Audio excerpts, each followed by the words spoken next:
Vamos lá então, já que você quer polêmica. Lula tem de ser punido da forma eleitoral pelo desfile da escola de samba Acadêmicos de Niterói que o homenageou na Avenida?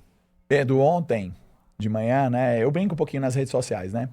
E aí ontem de manhã eu fiz um post explicando isso no Instagram. E meu Deus do céu, quando eu comecei a apanhar de tanta gente, e tanta gente defendendo um erro, alegando erros do Bolsonaro, eu comecei a lembrar de outra coisa que eu tinha escrito um tempo atrás, a dissonância cognitiva que as pessoas têm, de quando elas defendem o seu político de estimação. E a ciência explica, porque quando você defende um político de estimação, quando ele vira tipo aquele gatinho fofinho que você tem em casa, né?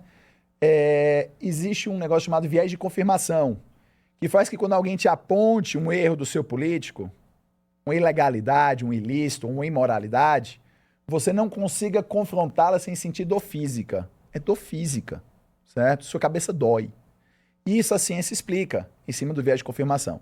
Sobre o Lula, tá? O Brasil tem 2 milhões de bacharéis em direito.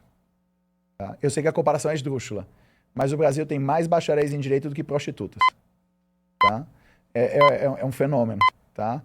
É por isso que a gente gosta de dizer que a profissão está prostituída. Veja o seguinte, Pedro Campos. Veja o seguinte. Você tem 2 milhões de pessoas bacharéis em direito.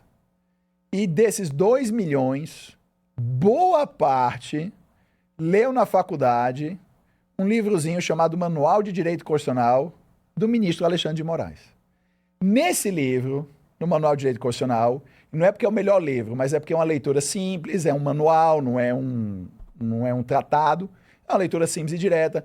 Lá tem bem claro como tem qualquer... Você leu, pronto, então você sabe. Eu li na minha formação em Direito, eu li. Isso, todos nós, tá? Não adianta dizer, eu detesto o Xandão, mas você leu o livro dele, tá bom? Não interessa. Tem 4 advogados aqui na bancada, hoje tá bom o negócio. Não, todos vocês leram o livro do Xandão, por favor. Sim, tá? lemos. Não adianta, como é aquele cara dos Vingadores, eu sou inevitável, né? Muito bem, o Xandão é inevitável. Acho que ele olha de manhã no livro, estala o dedo, eu sou inevitável.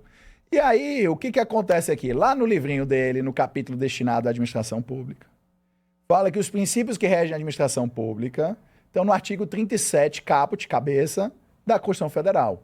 E aí, para todo mundo que faz direito, é igual quando você está no colégio, né? Você tem que lembrar aquela coisa de biologia, aí você lembra reficofage, né? Reino, filo, classe, ordem, família, gênero, espécie. Né? Ou então, Linac, robô, Césio, na química. No direito, a gente memoriza o LIMP, de limpeza. Né? 5 princípios da administração pública: legalidade, impessoalidade, né? Moralidade, publicidade, eficiência. Quase esqueça aí, Pedro Campos, você tá ferrado. Tá bem, hein? Tudo bem. E aí o que acontece? A impessoalidade, ela deixa claro que a administração pública, ela não tem que prestigiar pessoas específicas e não deve promover os seus ocupantes. Por isso que quando tem uma plaquinha de uma obra pública, você não tem uma plaquinha da Obra Pública Federal com o rosto do Lula. Você tem governo federal. Agora, às vezes você vai lá no interior, no Cafundó do Brejo, aí alguém me manda mensagem, como é que você fala do interior do Cafundó do Brejo? Aí eu uso aquela linguajar do oqueísmo, né? Eu tenho lugar de fala. Minha família é do interior do Ceará, eu posso falar, acabou. E aí você vai lá num Cafundó do Brejo, no meio do nada, e às vezes o prefeito coloca aquela carinha dele lá com a obra, meio Odorico Paraguaçu, né? Não pode, porque está promovendo a figura do prefeito. Isso fere a impessoalidade da Constituição.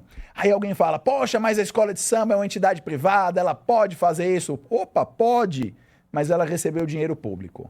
E dinheiro público não pode ser usado para ferir o princípio da impessoalidade. Se a escola não tivesse recebido nenhum real de dinheiro público, ela poderia homenagear o Lula da maneira que ela quisesse, dane-se, é problema dela, tá? A escola só teria um problema com o universo se ela decidisse homenagear o Haddad, né? Aí seria bem problemático. Mas resolveu homenagear o Lula, problema dela. Nós não temos absolutamente nada a ver com isso se não houvesse sido usado dinheiro público. Só teríamos alguma coisa a ver com isso sem dinheiro público se tivesse havido um combinado entre o Partido dos Trabalhadores e a escola, ou entre Lula e a escola, ou alguém da campanha do Lula e a escola. Porque aí, nesse caso, o que eles queriam eram 79 minutos de exibição na Rede Globo. Ponto.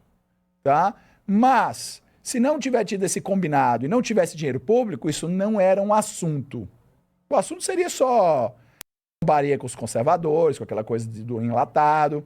Seria... Você pode gostar ou não... para crítico de carnaval, né? Mas você pode gostar ou não do Bolsonaro. A crítica é engraçada, tá? E você tem que autorizar a crítica. Claro, você tem que poder falar...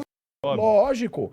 Agora, o problema é o dinheiro público, você está certo? Dinheiro público. Discutindo. E isso aí dá ensejo para algum tipo de questionamento? Mas é claro, Pedro, vamos fazer um paralelo. Tribunal Superior Eleitoral. Tribunal Superior Eleitoral. Quando o Bolsonaro fez uma mequetrefe com os embaixadores, que gastou 12 mil e sei lá quantos... Lula. Tá? Não tem problema nenhum.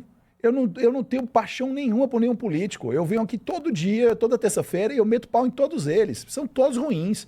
Você tem que parar de entender aí, você que tá assistindo, que é direita versus esquerda. Somos nós contra eles. Porque lá em cima, no Planalto, eles se ajeitam tudinho. Por emenda, verba, distribuição de cargo. Quem se ferra é a gente na planície, enquanto vocês ficam defendendo o político. Mas vamos lá. Ponto básico. A gente vê o caso Massa, é bem isso, né? Ponto básico. Ponto básico.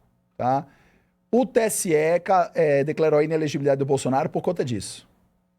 O Lula e todo o governo federal já sabia com antecedência, porque foi convidado para ir para homenagem, que você ia ter o seu dinheiro público usado para financiar uma homenagem ao político. Então o Lula não deveria ter ido, porque do contrário ele está corroborando o uso do dinheiro público e gerando imagem para a campanha eleitoral. Ele deveria ter ordenado para o Ministério do Turismo, que deu R$1 milhão, foi distribuído entre as 12 escolas. A questão não é a quantidade do valor. A questão é ser verba pública. Deveria ter ordenado, suspenda o repasse, ou peça o dinheiro de volta, ou diga que não pode com esse tema. Ponto final, e estava tudo resolvido. Ou peça que devolva o dinheiro em X dias. Tempo deles caçarem o dinheiro na iniciativa privada. Estava resolvido. E aí as pessoas confundem as coisas. Ninguém está discutindo aqui, porque não interessa essa discussão, se o Bolsonaro tentou ou não tentou fazer a abolição violenta do Estado Democrático de Direito. Essa condenação foi no Supremo Tribunal Federal e ela tem como efeitos, em função da lei da ficha limpa, também a sua inelegibilidade. O que a gente está discutindo aqui é a atuação do Tribunal Superior Eleitoral. São coisas totalmente separadas. Porque as pessoas ficam dizendo, mas o Bolsonaro, ele tentou dar um golpe de Estado. Não tem relevância nesta discussão. Zero. Porque essa discussão é sobre a atuação do Tribunal Superior Eleitoral. A história do golpe, não golpe, o que for, foi no Supremo Tribunal Federal. É uma discussão totalmente separada. Então, antes de você querer defender ou não um político, defenda um princípio. Porque ele tem que valer para todo mundo. Porque se você defende que vale para o seu político, na hora que ele perde e entra o adversário, você vai ter que aceitar as mesmas irregularidades. E de irregularidade em irregularidade, o Brasil continua isso. O país do amanhã. Só que o amanhã sempre vai ser amanhã, ele não vira hoje.